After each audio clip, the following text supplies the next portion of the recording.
I said already, Agnico Eagle, third largest gold producer in the world, a fantastic company, a dividend payer, outstanding lead in the gold business, outstanding payments and making cash for the shareholders, really taking care of the stake in the shareholders.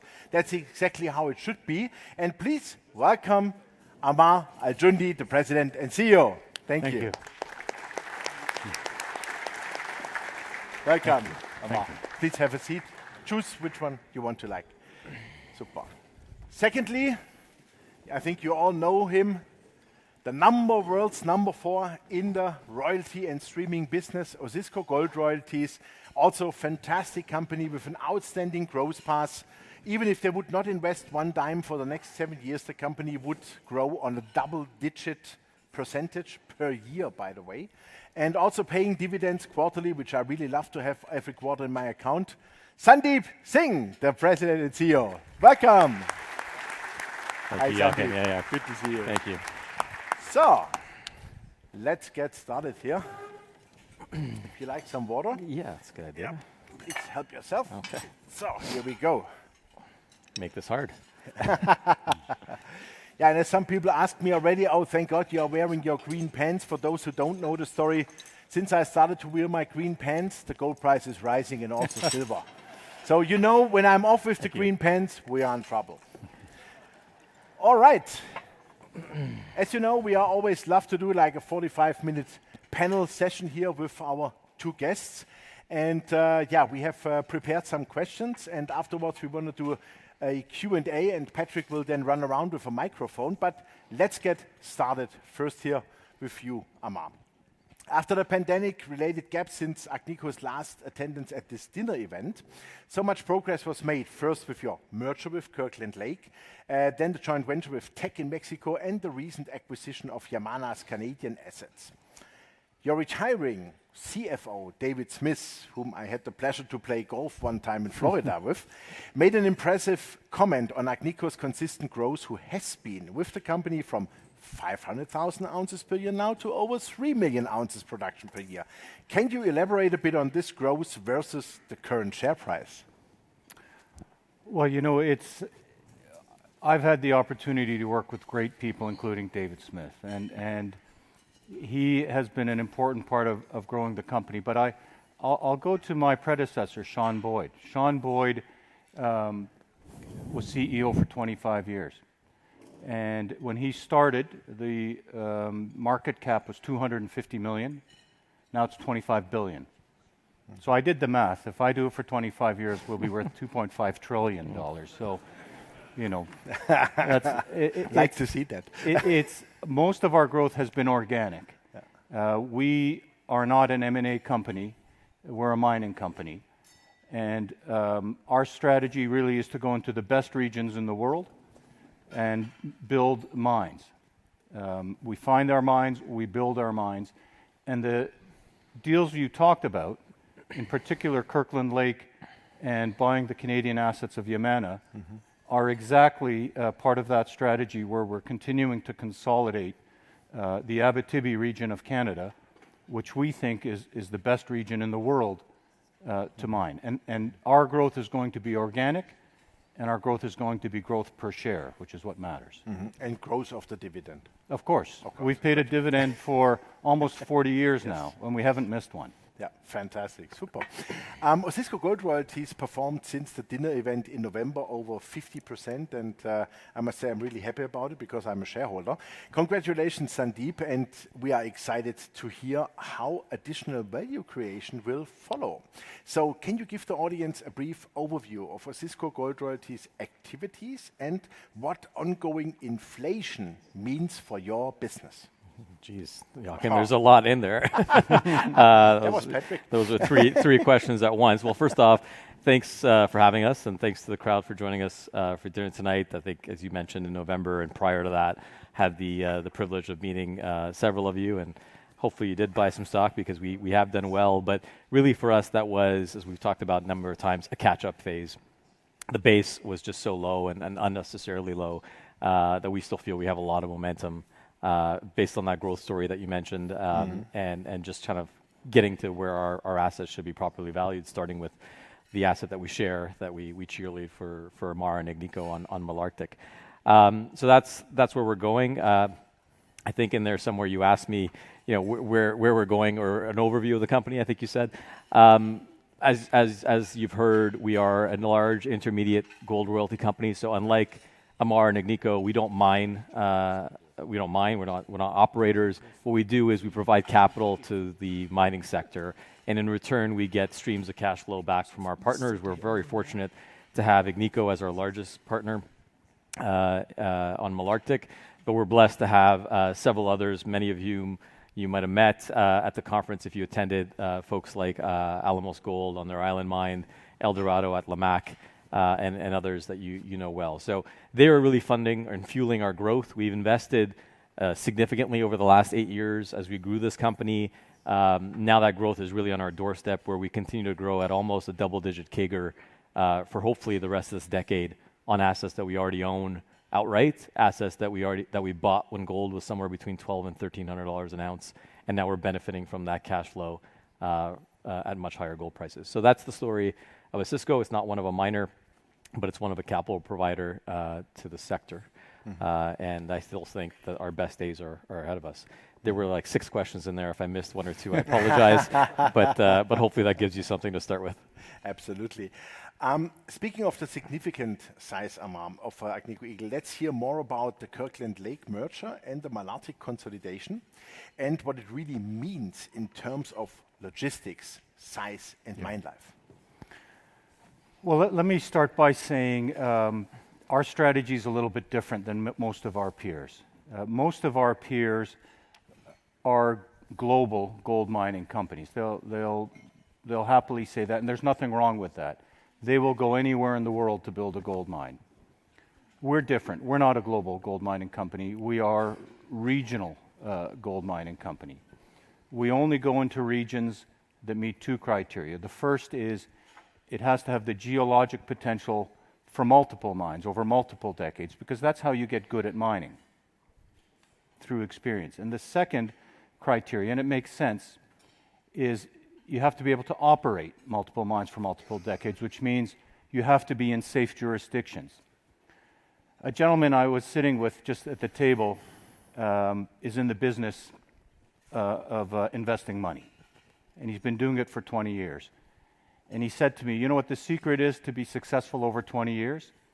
Is not to get killed when things go down. If you can go up, up, up, up, and avoid getting killed, over time you make more money. It's the same in our business. You don't want to be building mines and doing well, and then the government one day decides to take it away. And then it's worthless. And so we've been successful. We've outperformed our peers because we're in good regions and we're there for a long period of time. So the best region in the world, and Sandeep will agree with me because he's got a big royalty on one of these, is the Abitibi region, which is Ontario and Quebec. The Kirkland deal and the Yamana deal were both for one reason: to continue to consolidate our position in what we think is the best and safest region in the world. We produce more gold in Canada than the next 8 companies combined. And that's what makes you a good operator. Absolutely. I mean, I might add, please. Sort of interject, but I do agree with you, first off. And we also have kind of the bulk of our assets in Canada that we feel comfortable operating there. I have a history as an Osisko group operating there. But it's worth emphasizing just the safety that provides. I mean, mining is a complicated endeavor, no matter where you do it. We don't mine it, but we're beholden to our miners as well. When you add that geopolitical risk element to it, it can get very complicated very fast. And I think in good times, people tend to kind of smear all countries together, all ounces kind of get treated equally. I think you really kind of you really understand the value of that Canadian production, or that safe tier 1 production, when you see instances that many of our sisters and brothers in the mining sector have gone through, including just recently. So I think it's a focus for Ammar and Agnico, obviously, but certainly for us as well. And I think it's a differentiating factor when you're looking at various things to invest in. In the context of the question I posed to Ammar, since the last time we spoke, Agnico has consolidated Canadian Malartic, as we talked about already. What benefits do you see for Osisko from the consolidation? Yeah, look, there are many, and we maybe should have coordinated the answer. If I speak at a school, let me know. But look, we were very happy with our partnership with Agnico and Yamana prior. Both of them were doing a phenomenal job. We sold them the mine in 2014. They've done a phenomenal job with it ever since. So we've been very happy to kind of see and benefit in a partial way from that success. Including the 15 million ounces that they've discovered underground at Odyssey. When our team left, there might have been 2 or 3 holes into that, and there was the expectation that it might turn into something, but it wasn't. Took a lot of work to get to where it is now and growing. So having it under 100% Agnico is phenomenal for us. Obviously, having a partner of this caliber is tremendous. But ever since you have completed the acquisition or even got close, the commentary and the upside that's coming out of Malartic is tremendous. So we look forward to that playing out. Right now, the future of Malartic looks like a 500,000 ounce a year producer. And Ammar would be better suited to tell you this, but it certainly feels like, and you're saying this, that the complex could be 1 million ounces a year in the fullness of time. So that's a game changer for us. So even as it is today, it's a hugely important asset. But if it's the infill drilling story, if it's the exploration drilling story, if it's the potential of the mill, which is just a phenomenal asset in the Abitibi to leverage, all that's exceptional use for us, and so we're very pleased to have 100% owned asset within Agnico now. Great. Ammar, you managed to concentrate on just a few selected jurisdictions, as you elaborated already, in a sector that usually tends to go more and more exotic and risk on for securing new resources.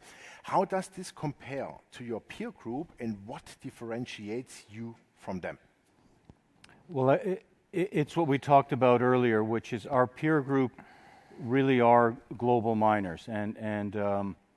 So, there's one company, they're excellent miners. They're in Nevada, but they're in Papua New Guinea. They're in Chile, but they're in Baluchistan. They're in Argentina, but they're in the Congo. Yeah. It's hard to be good everywhere. Even if you're really smart and really hardworking, what competitive advantage do you have going to a top of a mountain range in a country you've never been to? So one of the advantages of being regionally focused. So we are in Canada, we're in Mexico, we're in Northern Europe, and we're in Australia. We think those are the best places in the world between the geologic potential and the political stability. And it's proven out over time. And it's not just that you become a better miner. So if we're at a dinner table and I tell you we're great miners, you should challenge me. Why? If you assume everybody is equally smart, equally hardworking, equally ambitious, I can tell you that in the Abitibi, where we've been for 65 years, we are the employer of choice. We know the suppliers better than anyone because we're 8 times bigger than anyone else. We know the contractors better than anyone. In fact, some of the contractors, we helped their grandparents start their business 50 years ago. We know the permitting better. We know the First Nations better. It's just you get an advantage. And to put it in perspective, in this one area, the Abitibi, we produce over 2 million ounces a year, just from that region. The Detour mine is going to be 1 million ounce a year for decades. Malartic has the potential to be 1 million ounce mine for decades. We think just in this one area, where we've been for 65 years, we think in the next 10 years, we can grow our production by 1 million ounces off of existing infrastructure. Wow. So that really is how you make money in this business, by leveraging off existing infrastructure, and that's exactly what we're doing with the acquisition of Kirkland Lake and the Yamana assets. And probably also controlling the costs. And controlling the costs better than anyone else. I'll make a point. If you're building a house and the cost of lumber goes up, it costs you money. But what really costs you money is you can't get the workers, you can't get the contractors. We always get the workers, we always get the contractors because, again, we've been there for 65 years and we're 8 times bigger than anyone else. Those are the kinds of things that really make a difference. Now you have the trust. And we have the trust. Okay. Osisko has become much more of a pure play royalty company now, and the market seems to have taken notice finally. What are you trying to build with Osisko, and how do you continue to unlock value? That's another 3 for 1. Look, we've always had an exceptional set of assets. I was very fortunate to enter into Osisko after over a decade of being their advisor, step into the company January 2020. A little unfortunate with the timing because the world shut down immediately thereafter, but very fortunate with the set of assets that I inherited. Our challenge had been that in the pursuit of growth, we had been perceived as being a little bit too erratic and taken on some development exposure. So job one was to get everything in its right lane, make sure that we're running Osisko Gold Royalties in a fashion that royalty investors want to see their investments. We had a lot of very valuable assets, and all we needed to do was put them in the right places, and that's what we did pretty early in my tenure. Since then, it's been an endeavor to rebuild that confidence, explain that story, which certainly I don't mind saying. There was a fair bit of confusion as to what Osisko was trying to do back then. But the assets were tremendous, and now they're in the right places, and you're right, people are starting to take notice. So you talked about the outperformance at the onset of our discussion. Really, all that is just getting to a baseline that we should have been all along. From here, in terms of where we want to take this company, we don't have any preconceived notions of size. That's not what we want to do.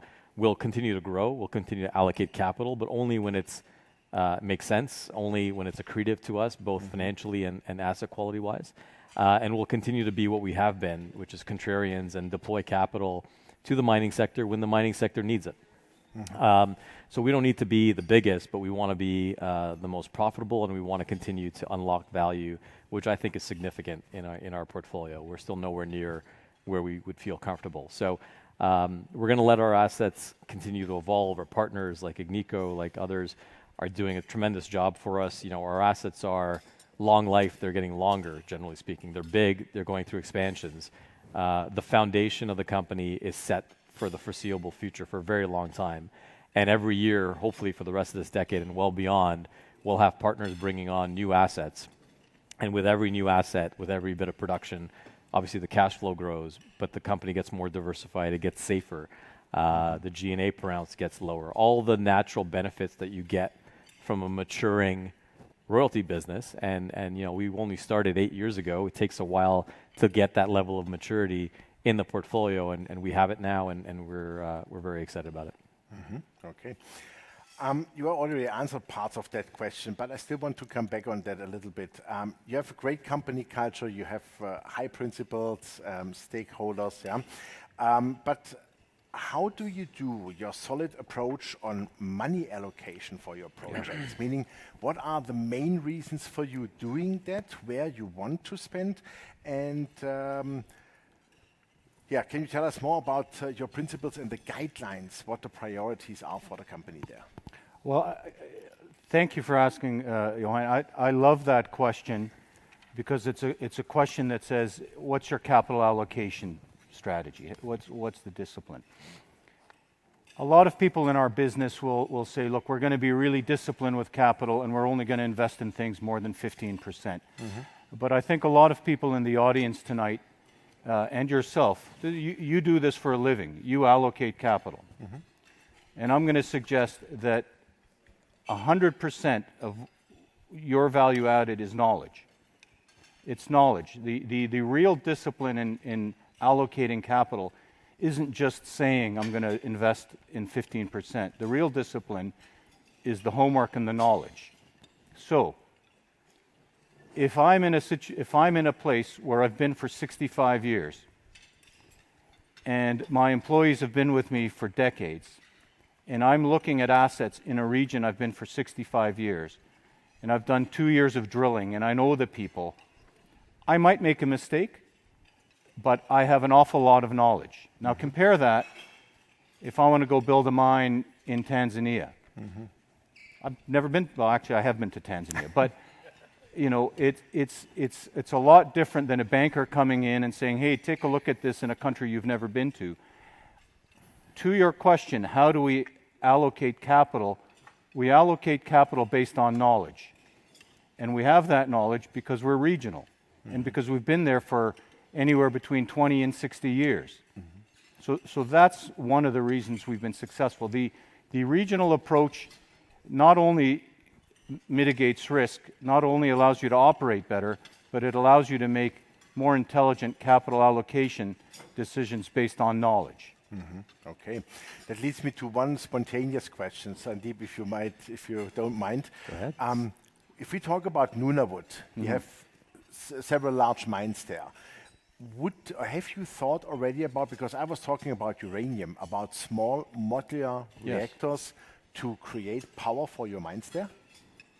So this was not a planted question, but I love uranium. Look, I'm a mechanical engineer. You know, I've been to the Darlington nuclear power plant. First, I think nuclear power is going to be an important part of getting off of fossil fuels. I also think modular nuclear reactors are essential because if Sandeep spends $15 billion building a plant and you spend $15 billion building a plant, but you can't exchange spare parts, it's crazy. So small modular reactors, and they can vary in size. They can be from 50 megawatts to probably 400 megawatts. They make a lot of sense, and they especially make a lot of sense in mining. In a place like Nunavut, which has no infrastructure but has huge opportunity, there is no electricity grid in Nunavut. We have to use diesel. You know, if we had the opportunity to have a small modular reactor, it would save us a lot of money. It would be much better for the environment, and it would be much better for the communities, because the communities up there, they live in houses when it's minus 60 degrees Celsius, and they get their power from 50-year-old diesel generators. Not working. That's not sustainable. So I'm a big fan, and the industry's a big fan of SMRs. Okay, super. So that's something you really would consider for the future? Not only do we consider, I can tell you, Agnico Eagle is already on the list with the Government of Canada to experiment with one of the first ones that are manufactured. Okay, super. I'd love to hear that. Thank you very much for that. Super. Great. Sandeep, you have significant built-in growth with approximately 50% of your portfolio in the development space. Can you highlight some of the assets that you are most excited about in your portfolio? I'm sure you are excited about everything. Malartic, yeah. Malartic, for sure. I would say it even if I wasn't sat between the two of you. But no, look, I rushed through it earlier. The story at Malartic is tremendous, the upside story. We think that's one of the most valuable gold royalties in the entire sector. It happens to sit within an intermediate company as opposed to one of our larger peers. So that's a tremendous place to start. Frankly, on a bad day, that can justify most of the enterprise value of our company when you look at what's being paid out there for other similar assets, if there are other similar assets to it. So that's a phenomenal place to start. And we look forward to it being under one banner and the level of activity intensifying there, and some of the things that Ammar has talked about in terms of upside and regional potential taking shape. Hopefully this year, if you could speed it up, that would be much appreciated. But that last year was a third of our ounces. It's on its way to becoming a fifth of our ounces if we buy nothing else. So it's an important part of the company, but there are many other producing assets. And overall, I would say to you, whether we're talking about the Mantos mine of Capstone, which is a $6 billion producer, going through one expansion, already talking about the next. Whether it's the Eagle mine of Victoria, which I think many of the people in the room know, that's getting up to run weight. The Island Deep story at Alamos, which just continues to evolve. There's a lot of good things in that producing landscape that will be our mines and our cash flow for a very long time. We're blessed to have longer than average gold mines in the space. And then to that, we talk about things coming on over the rest of this decade. There's a number of catalysts, and they're all in mining speak, they're near term. In the next 6 to 12 to 18 months, there's so many positive things happening in the portfolio, whether it's South 32, which is a roughly $20 billion diversified miner. They're coming to an FID point on one of their assets in Arizona, and they're spending in the order of $250 million before making the construction decision. So to us, it feels like they're building that mine. That'll be a great addition. Windfall is in the Osisko family of companies. That's a very special combination of size and grade, multi-million ounces, 7 million ounces plus of high grade in Quebec. That's going through permitting and a construction decision as well. That's in our pipeline of things that people don't really give us enough credit for. And in the back end of the portfolio, things that are a little bit longer dated, but still very meaningful, we ended up, just to give you a sense of the optionality of a royalty portfolio that's been built over a long time. You mentioned earlier 180 assets. Not all of them matter. Not all of them will matter in the fullness of time. But one of those 180 has turned into a $100 million-ish asset that we didn't know we had 9 months ago. It was a name on a list. It was a glimmer in some geologist's eye, and it's turned into, it is a 2% NSR on a company called Patriot Battery Metals on a very exciting lithium project in northern tough Quebec. when that happens. There are worse things that can happen to a person. So that is the kicker of our model, is the optionality. There's always something we've owned that has paid for itself, that is getting longer and bigger. There's a hole that can go into the ground somewhere in the world that if someone finds something, we are the net or the disproportionate beneficiary of, because we don't have, after we've taken our exposure, we don't have the finding costs and we don't have the extraction costs. It's basically free upside. So that's a very special story that's unfolding. To be honest, there's too many good assets to talk about. It's like choosing between your children. Often it's easier for me to choose between my children than it is between the assets. But we're pretty spoiled for the level of activity. One last thing I'd point out, just as a it's easy to talk about assets. Some of them might mean something to you. Some of them might not. I heard in this context of the conference, all stories sound pretty good, but the proof is in the pudding. And for 6 years in a row, we've had 1 million meters drilled on our royalty grounds by our partners that we didn't have to fund $1 towards. That is an obscene amount of upside that they're unlocking for them, clearly, but also for us. And we don't see that slowing down. And hopefully that gives you a proxy of the level of importance that our assets have for our partners. And that's exactly how it should be, because drilling is the future of success and profits. Yeah, if anybody knows the Osisko group in the room, we built ourselves on drilling. We don't leave anything to chance. And the beauty of our company now is we get other people to fund it for us. Yeah, super. Ammar, your Mexican joint venture was quite different to usual transactions, as you actually had a successful team ready for the next mine build, whilst your joint venture partner brought in the asset. Let's tell us more about some details on that.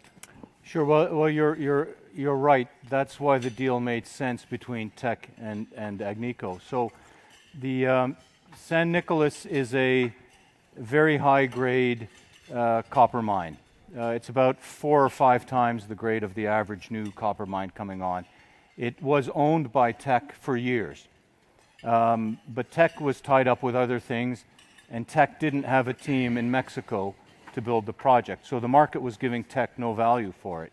We knew about the project, we'd been watching it for a while, and Teck was looking for the best partner in Mexico to build the mine, and they chose us. And I can tell you that Don Lindsay, the CEO at the time, said to me, look, Ammar, the reason we want to do this deal with Agnico is because we know that as soon as we announce we've done this deal with you, the market is going to say it's going to get built, and we're going to start to get value. So this is a case where one of the best mining companies in the world was looking for the best partner in Mexico to build the mine, and they chose us. And this is a great project. It's a copper project. People say, well, why are you doing a copper project? Very simple answer, it makes a lot of money. It makes a lot of money. At $3.50 gold, it pays for itself in 2.5 years. So it's a great project, first. 2, it's a great partner. And 3, it's in a great part of Mexico, Zacatecas, which is the best part of Mexico if you're in mining. Wow, fantastic. And I like the attitude. It makes a lot of money. Yeah. That's exactly what you need. There is a lot to talk about, Sandeep, about competition within the royalty space. So in 2022, you managed to complete 4 significant transactions. How did Osisko get these deals done? Yeah, we get a lot of questions about competition. Again, we are there's a number of us that are capital providers. There's a lot of others. There's not a lot of us, but everyone's doing good work. There's a lot of smart people in those companies doing good work, looking for assets. There's a couple answers to that question. First and foremost, I would say, the biggest competition for us as royalty companies is not always each other. Certainly at times it can be, but usually it's the capital markets. It's equity and debt. And we've seen periods like in 2020 where both were abundant.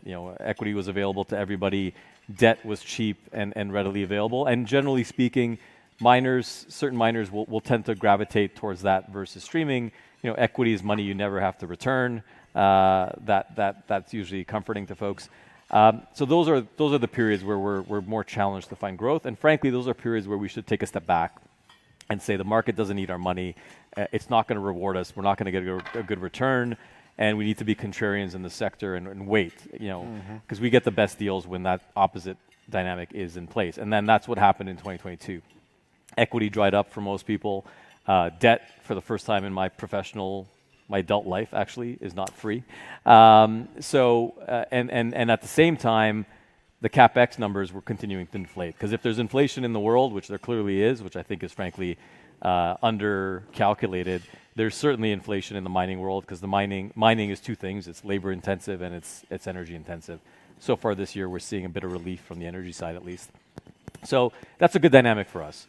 Bigger CapEx numbers, less equity and debt available. Royalty and streaming has always managed to step in to that gap and fill it. So I don't think we in the space are our biggest competitors. Certainly that happens, but I think it's really just finding the right time and being patient. We're fortunate, given the organic growth that we have, that we can be patient. The fact that I'm sitting on a business that grows at a 10% CAGR, if we don't spend $1, allows us to wait for our spots. The fact that we are a size of company that is still manageable to grow.